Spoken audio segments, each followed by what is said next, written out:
నమస్తే అండి. April 5th and మీ daily tarot guidance 4 of pentacles, emperor and the 6 of swords. మీరున్న position whether related to job కానీ, money కానీ, properties కానీ, మీ ఎనర్జీ కానీ, రిసోర్సెస్ కానీ, ఎనీథింగ్ మీరున్న పొజిషన్ మీరు చాలా కంఫర్టబుల్గా ఉన్నారు.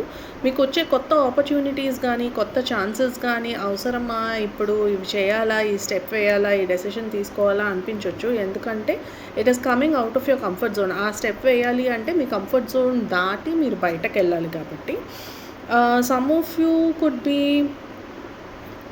థింకింగ్, ఓకే, ఒక డిఫికల్ట్ రిలేషన్షిప్ కానీ, ఒక డిఫికల్ట్ జాబ్ కానీ, ఒక డిఫికల్ట్ సిట్యుయేషన్ కానీ వెన్ యు ఆర్ ఫేసింగ్, ఈ రోజుకి you can plan to leave that and walk away from there. మనం ఊరికే ఆ టాక్సిసిటీ అంతా మనం తీసుకో అవసరం లేదు.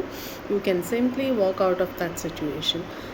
Some of you could be planning, అంటే కొంతమంది you could be planning a travel just for a pain relief. Some of you could be planning relocating or reshifting, అంటే ఈ ఊరు నుంచి వేరే ఊరికి మారిపోదామా అని ప్లాన్ చేసుకుంటూ ఉండొచ్చు. ఏం చేసినా కానీ, ఏదైనా కానీ ఈరోజు మీకు ఎంపరర్ ఉన్నారు. So and sometimes yes, maybe మీ లైఫ్లో ఉన్న ఒక more disciplined, more authoritative, more father like or godfather like figure ఎవరైనా ఉంటే, seek his guidance and seek his help.